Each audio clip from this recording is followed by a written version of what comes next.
Hello there, this is Bibi Cameron, and today I'm going to be sharing super duper easy card making ideas using the new Build a Garden exotic Tuberoses and add-on die bundle. Today I also have a little giveaway for you. Please check the video description. Altenew always provides you with information and ideas about how to use these products, and they even give you ideas about the colors you can use with every single product. I'm here to tell you that the sky is the limit and you can use these products or similar in many different ways. So here is the bundle, and it includes a 8 by 6 inches stamp set that has 2 large images and 22 different sentiments to create cards for different occasions. We also have 6 by 6 stencils that will allow you to add colors to the flowers and also the bird, and also a die set that will cut the 2 large images and also the bold sentiments in the stamp set. Okay, so the first thing I'm going to do is to stamp the images, and I'm going to be using 300 grams smooth cardstock. This is thick and luxurious, and I'm going to place it in the stamp wheel. This is the third time I've used this stamping tool, and I think it's amazing. What I like the most is the sticky mat, and in combination with the top plate that always allow you to stamp the image in the same spot and the paper is not going to move. For me, that's a winner. And another thing is that it has this little hole in one of the scallops, and I'm going to use that like a reference to guide myself, that have to be always in the center top next to the stamp wheel logo, and that's it. I'm also using this permanent black ink that is a new favorite. When I stamp the first time, I don't know if it's my cardstock, I have to try with another cardstock, but when I stamp it the first time, it's very soft and subtle, and I say, this is not stamping, what is wrong? So I stamp it 4 times. And this ink, in combination with this stamp wheel, regardless how many times you stamp, it will produce the most fine and delicate lines. For me, this makes this product a winner, because when you use any other ink and you stamp over and over with other platforms, you tend to get splotchy lines and also very thick lines. And look at this. This is absolutely gorgeous. I'm loving this ink. Yes, I have to stamp several times to get it, but it was a matter of 2-3 minutes. And now I'm going to remove this from my stamp wheel. This is the Altenew low tag sticky mat, and I'm going to place it just over my work surface to be able to hold the coordinating stencils. So I'm going to bring here the stencils, and there are 4 stencils that coordinates with these images. So I'm going to grab the one that has the number 1, and I'm going to align it with the image. And then I'm going to stick this onto this mat so it keeps it in place. I'm going to bring 3 different ink colors, a light, a medium, and a very intense color. And my idea is to start adding the lightest ink with that first layer of the stencil, applying circular motion, and then as we move the stencil, we start applying darker and darker inks. So this first stencil has 2 parts of the same image, and here you can also see some score lines in the stencil that will allow you to identify where to place it. I like to place it just over the image and move it from side to side very slowly until I get the right placement, and then I stick it to the mat. And for this second layer of the stencil, I want to use a medium light ink.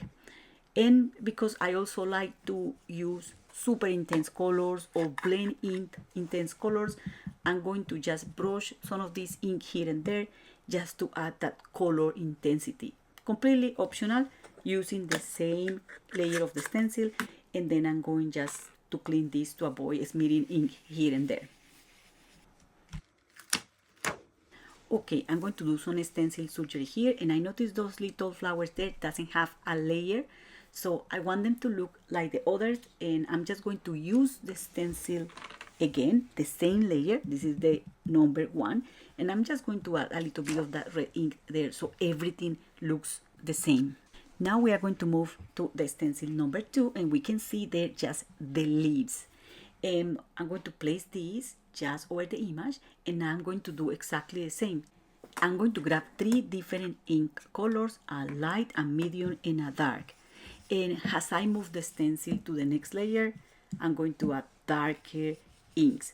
So I'm going to use this very beautiful light green ink color first, and I'm going to blend in a little bit of this super bright different green color here and there. It's the same layer of the stencil. I haven't removed the stencil, and because I did that, I have to move this one to the bottom of the queue, and I might need to bring a darker ink later on if I need to. I also noticed that the center of the flowers has a little gap, so I decided to add that yellow ink there as well, just to add a little bit of contrast. Then I'm going to move the stencil. You can use the same inks, okay, but the idea here is to create a kind of cool visual effect. So we are going to grab a darker ink, and we are going to add that on those leaves. Now we are going to remove the stencil, and we are going to bring this third layer. This will allow us to add shadows or details, meaning that we need to use an even darker ink color, and I'm using this gorgeous ink here that also give an earthy look and feel to this image. This layer of the stencil only have that image, so those flowers are done. I think they are absolutely gorgeous. Now we are going to use the fourth layer of the stencil, that is to add color to the other image. So this stencil alone has different parts of that image, and I'm not going to kind of follow any order. I'm just going to add ink here and there, but here I'm going to start adding ink from dark to light. And it's just because I noticed that the pieces or for this image, they are completely separate. They don't layer that much, so I can do that. But if I have layering elements, I'm always going to start up by building the colors from the light to the dark. And what I'm doing here, if you notice there, is that next to a dark intense color, I'm adding a lighter. And because I added a yellow ink at the center of the flowers, I decided that I also wanted to add this ink at the center of the bird. I didn't move that layer, and I just applied the ink over a base of green ink, and it just made the green ink look lighter. That's all. For this area here, I just wanted to keep it like white in the center or the chest of the little animal. I'm using mini blending brushes, but now I'm going to use the micro ones that allow me to add details through the stencil, not through the whole negative space, but just in a small area. And in that way, I also add extra shadows and contrast. And please notice that I never use the same ink color next to the other one. If I'm adding a red color in one part of the image, I'm adding a pink one next to that, and then a green one next to that, but never is a patch of the same color. I was quickly analyzing this visually, and I said, okay, I made this one before, what is different? Why I like that one more? And it was because I used this pale mauve ink color that mutes those strong shades. So I'm going to add a hint of this ink that is a very pale purple color, and now I really like this. And that's a very little detail, but it makes a difference to me. I noticed that I got a stain of ink next to the bird. I'm not worried about it, because when I die cut this, that's not going to be seen at all. So that's the next step, die cutting the images, and the dies really hug the outline of the image, and the results are really beautiful. From here, the sky is the limit. You can use this on a variety of paper craft projects, cards, boxes, or tags, anything that you want really.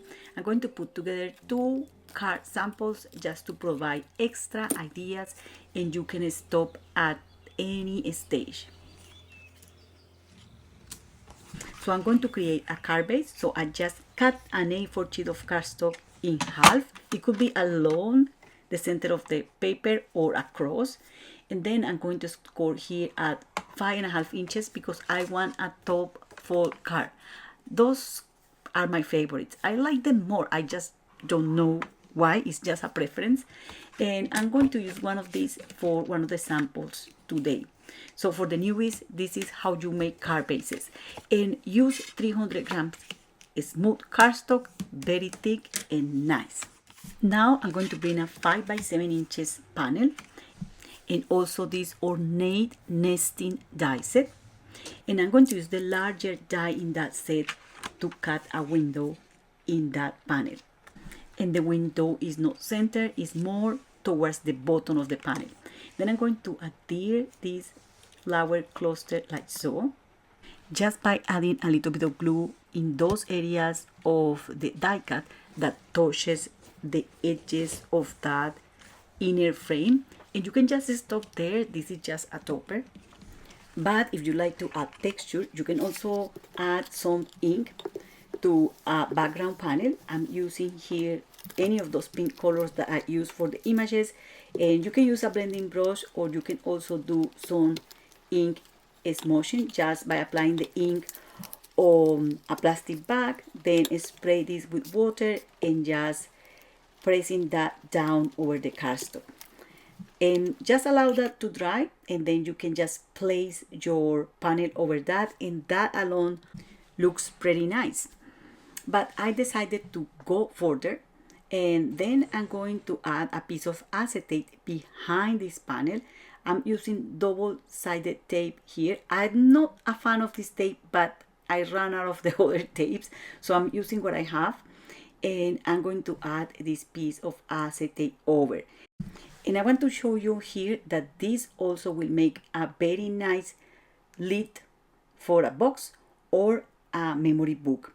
But we are going to use it for card making. So I'm going to add tape again, making sure that that tape doesn't have any crease. And we are going to remove the backing of the tape to add this confetti just there. And you can also add this confetti over the backing panel and then stick this piece over it, but I'm doing it this way. The order in which you do this doesn't affect the results. And there you go, a ultra slim checker element for your cards or your memory albums or anything else you have in your mind. I'm going to trim this a little bit, and I'm going to add tape here at the back to be able to add this to the card base. That tape also gives stability to the paper, so everything will be adhered just in place, just like that. And then I'm going to use dimensional foam pads to add our little bird. I'm going to stamp the sentiment, also using the stamp wheel in permanent black ink. And I'm going to trim a banner just using a guillotine. And then I'm going to add liquid glue behind this banner. I'm going to spread it with a piece of paper. I'm going to allow the glue to dry a little bit to be able to adhere it perfectly on that piece of acetate there. And I'm sliding that banner just at the edge of that die cut window and behind the bird tail. I like to add die cut words to my cards, so to create that sentiment I use a die from Sweet Expressions die set, and this card is done. So as you can see there, you can stop at any stage of the process. Kind of, this is the maximum that we can put and make more. And I could keep going, but I think less is more in card making. And as you can see here, this card is very thin. It doesn't have any bulk, and it's going to be very easy to mail, and it's not going to be damaged during postage. So the next sample, I'm going to put it together quite quick. This is the kind of cards I love because they are easy and quick. So I'm just adding that die cut over that panel. I stamped a sentiment in that corner, and using a little butterfly from this stamp set, I stamped this butterfly here. I fussy cut it, and I'm going to use black thread to wrap this around that butterfly, and I'm going to create a pair of antennas just by making a knot at the back of this little image. Then I'm going to add glue on this, and I'm going to add it to that topper to then stick this on a card base using double-sided adhesive foam. I'm going to add some sequins, and this is the way I do it. So I add a glue dot here and there, and then I'm just placing over those sequins. And that's all for today. I hope you enjoyed this video and the ideas. These are very basic tips, but I really hope they can help you in your stamping journey. Thank you very much for having me today, and happy crafting. Bye.